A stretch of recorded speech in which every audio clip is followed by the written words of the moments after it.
Alerte coronavirus. Attention, attention, le coronavirus se transmet très facilement et fait des ravages. Pour l'éviter, le port du masque de protection est obligatoire en tout lieu. Dans l'administration publique ou privée, dans les réunions, les rencontres, dans les marchés, les magasins, les boutiques et lors des déplacements, le port du masque est obligatoire. Même dans les lieux privés, dès lors que l'on n'est pas seul, le masque doit être le fidèle compagnon. Mais attention, le port de masque de protection ne dispense nullement d'appliquer les autres mesures de prévention, notamment le lavage des mains à l'eau et au savon et l'observance de la distance de sécurité sanitaire d'au moins 1 mètre entre personnes. Enfin, s'abstenir de porter des gants en vue du lavage régulier des mains à l'eau et au savon ou de l'application de gel hydroalcoolique. Pour tout savoir sur l'épidémie du coronavirus au Bénin, rendez-vous sur le site web www.gouv.bj/coronavirus. Ceci est un message du gouvernement de la République du Bénin. Bonjour à tous et bienvenue dans cette édition des régions. Ce 1er octobre, c'est la journée internationale des personnes âgées. C'est une journée instituée par les Nations Unies pour rendre hommage aux personnes du 3e âge. À l'occasion de cette journée, Accès d'Annecy et Calvados Arwanou nous proposent une immersion dans l'univers des personnes du 3e âge. Ces personnes pratiquent les arts martiaux. Voyez les images. Marcelin, Marius et Raymond habitent près de Porte-Novo. Ils ont pris leur habitude quotidienne dans ce centre culturel. 3 décennies que ça dure. Ils y viennent pour s'entraîner dans les arts martiaux.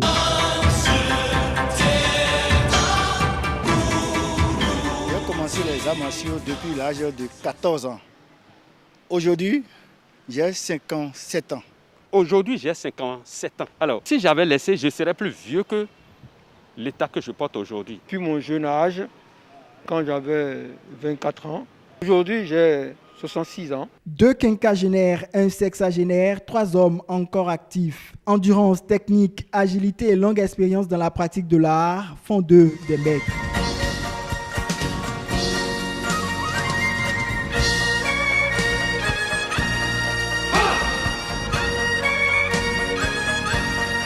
Quand vous êtes baraqué, vous avez les muscles là, les muscles lâchent vite. Mais quand vous travaillez la force interne, le chi, la force interne, la concentration, vous allez résister. C'est en 86 que j'ai eu ma ceinture noire. Rêve de gosse devenu réalité. Pour Raymond, Marius et Marcelin, le kung fu a pris corps en eux et l'âge n'est pas un obstacle pour abandonner. Présentement, là où je suis là aussi, qui est un professeur. Et c'est après 92 ans qu'on devient sifu. C'est quand vous avez 92 ans, comme vous vous appelez sifu, le grand maître. Donc, j'ai que 57 ans, je continue encore, j'ai du chemin. Une chose est de commencer, mais une autre est de pouvoir continuer, perpétuer. Parce que celui qui n'a jamais fait le sport dans sa vie, il est mieux que celui qui a commencé et qui l'abandonne. Parce que quand vous abandonnez, vous avez tous les faux problèmes du monde, de santé. Dans la vie, quand tu te laisses le corps, c'est comme les pièces, la moto et puis les vélos aussi. Donc on doit se faire réparer. Habileté et précision dans les gestes sont au premier degré de cette activité sportive, la marque du combat. Tout sportif doit éviter surtout l'alcool. Lorsque vous êtes sportif et que vous abusez, vous consommez régulièrement l'alcool, mais vous ne pouvez jamais garder la même résistance et la même ténacité de votre corps. Instituée en 1990 par les Nations Unies, cette journée focalise l'attention sur le 3e âge, temps de fragilité. Le maintien des anciens stimule chez les élèves pratiquants un intérêt certain. C'est des grands maîtres qui aiment beaucoup le travail et qui s'adaptent au travail et chaque dimanche ils sont toujours là. Et malgré leur âge, aujourd'hui, ils sont en train de continuer par pratiquer le kung fu. Malgré les années qui passaient, les années qui passent du moins, il n'a pas perdu la force de toujours pratiquer les arts martiaux. Vu l'âge qu'il a actuellement, avec la force qu'il donne, je voudrais juste être comme lui. Maintien, passion et plaisir fidélisent ces sexagénaires au kung fu. Voilà qui confirme la sagesse populaire, le sport, c'est la santé.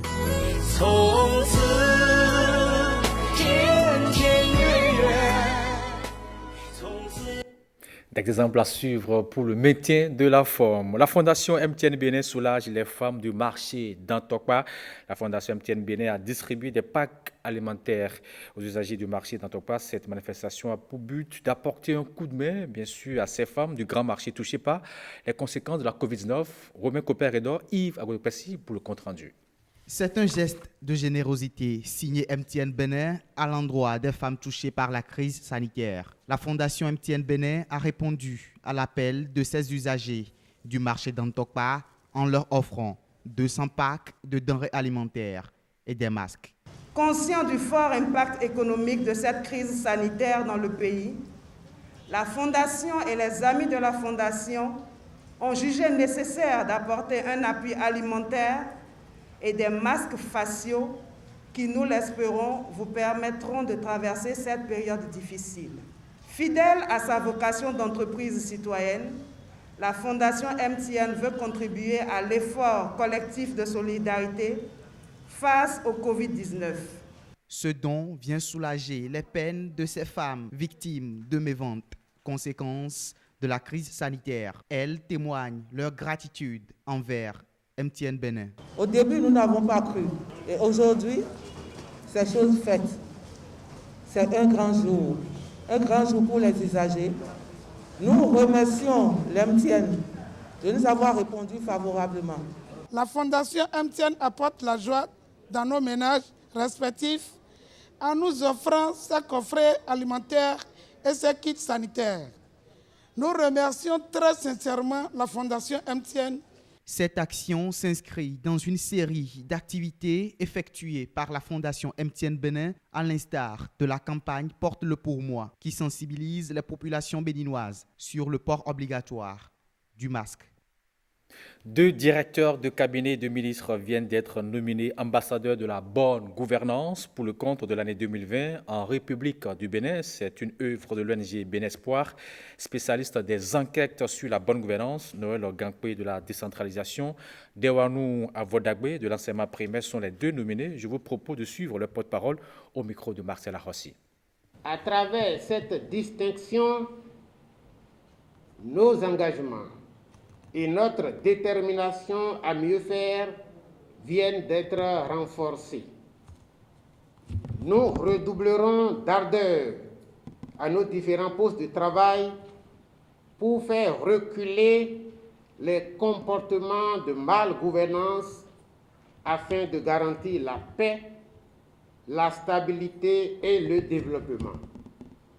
Notre pays, le Bénin, a effectivement besoin des ONG comme Réseau Bénin Espoir ONG qui mènent des enquêtes avant de sélectionner les principaux acteurs de la bonne gouvernance.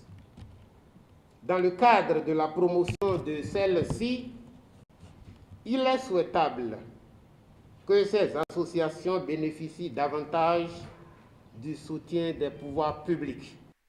Les membres de la commission administrative paritaire du ministère des Petites et Moyennes Entreprises étaient en session, bien sûr, hier à Grand Popo, une première session qui a permis aux participants de s'intéresser au cadre juridique de la commission, à l'examen et à l'adoption de son règlement intérieur. L'objectif est de promouvoir, renforcer le climat social dans le ministère. Jean-Claude James, Jules Koyekou pour le compte-rendu. Une session de 48 heures. Responsables et membres de la commission administrative paritaire CAP ont eu droit à 2 communications. La première porte sur le dialogue social et les tests réglementaires et la deuxième est relative à l'appropriation du cadre juridique et institutionnel de la commission. Cette première session ordinaire de l'année 2020 marque une étape importante dans la mise en œuvre des activités de la commission. La mission dont nous nous sommes investis est délicate au regard de notre rôle consistant à appliquer les sanctions disciplinaires à tout agent ayant manqué à ses obligations professionnelles et à défendre aussi tout agent lésé dans ses droits. Il nous revient alors de jouer notre partition en toute responsabilité et à faire de la lutte contre l'impunité une réalité. L'adoption du règlement intérieur était aussi au menu de cette session de la CAP qui est mise en place pour la préservation d'un climat social apaisé au sein du ministère des petites et moyennes entreprises. Allons à présent dans le parc Pendjari, sortie officielle de la 5e promotion des Rangers de la brigade spéciale de lutte anti-braconnage du parc national de la Pendjari. Ils sont 29 nouvelles recrues pour renforcer la surveillance du parc. La matinée du jeudi 1er octobre 2020 a été marquée par la cérémonie de remise du diplôme aux nouveaux Rangers recrutés et formés par l'ONG African Parks au profit bien sûr du parc national de la Pendjari. Plus de détails avec Blaise Adangbo et Michael Noati. Ils sont prêts pour leur mission. Eux, ce sont les 29 nouveaux Rangers du parc national de la Pendjari. Ces hommes ont pour mission de protéger l'une des grandes réserves de faune et de flore d'Afrique face aux menaces telles que le braconnage. L'effectif de départ a été vraiment tamisé pour en arriver là. Et il faut aussi que j'affirme qu'ils étaient 35 sélectionnés pour cette formation. Nous sommes en train de libérer la dernière promotion de 29 Rangers qui va porter finalement l'effectif à 149. Nous arrivons au bout du tunnel et c'est une fierté d'avoir cet effectif pour que nous puissions mieux préserver le parc dans tous ses compartiments. Le parc national de la Pendjari s'étend sur une superficie de plus de 35 000 km² répartis sur 3 pays, à savoir le Bénin, le Burkina Faso et le Niger. C'est dans le but de mieux le protéger et d'en faire un véritable outil de tourisme que le gouvernement, en mai 2017, a délégué la gestion à African Parks. L'expertise de cette organisation est le fruit de la sortie de cette dernière promotion des Rangers de la brigade spéciale de lutte anti-braconnage du parc. L'opérationnalisation technique est assurée par les unités d'African Parks Network, mais avec le soutien financier du gouvernement béninois et de tous les autres bailleurs que nous avons et qui nous appuient dans l'atteinte de nos objectifs. Il y a la conviction aujourd'hui que nous avons vraiment des éléments capables et qui méritent vraiment d'être des éléments du parc et qui peuvent vraiment contribuer à travers leur endurance à la préservation du parc, qui est vraiment essentielle. La cérémonie de sortie de la 5e promotion des Rangers traduit une réaffirmation de l'engagement de APN dans la protection de la biodiversité et la durabilité des écosystèmes au profit des populations et de la faune de notre patrimoine commun, la Pendjari. La 5e vague des Rangers, dénommée Promotion BUF, est formée par les experts béninois qui ont appris aux côtés des internationaux pendant les 4 précédentes formations. Durant cette formation, ils ont eu à avoir beaucoup de notions en tactique, beaucoup de notions en combat, en patrouille. Quels sont les mécanismes à mettre en œuvre pour capturer un braconnier? J'ai choisi d'intégrer le corps des Rangers pour protéger ce qui nous appartient à nous tous dans le pays, c'est le parc national de la Pendjari. Je suis prêt à défendre la nationalité, je suis avec fierté en attestation. Chacun des 29 Rangers a reçu une attestation de fin de formation devant autorité, parents et ils prennent la route de nouveau lieu de travail, le parc national de la Pendjari. Alerte coronavirus. Attention, attention, le coronavirus se transmet très facilement et fait des ravages. Pour l'éviter, le port du masque de protection est obligatoire en tout lieu.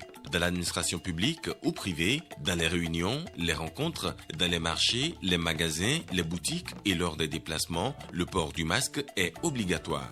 Même dans les lieux privés, dès lors que l'on n'est pas seul, le masque doit être le fidèle compagnon. Mais attention, le port de masque de protection ne dispense nullement d'appliquer les autres mesures de prévention, notamment le lavage des mains à l'eau et au savon et l'observance de la distance de sécurité sanitaire d'au moins 1 mètre entre personnes. Enfin, s'abstenir de porter des gants en vue du lavage régulier des mains à l'eau et au savon ou de l'application de gel hydroalcoolique.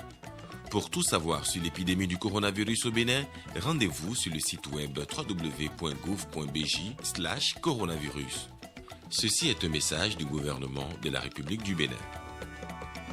Voilà qui met terme à cette édition des régions. Retrouvez à 20h Prévert Noutéou, à 23h30 Rachida Benmaman. D'ici là, portez-vous bien. Surtout, ne câblez pas, restez dit pour les autres informations en direct de l'URTV.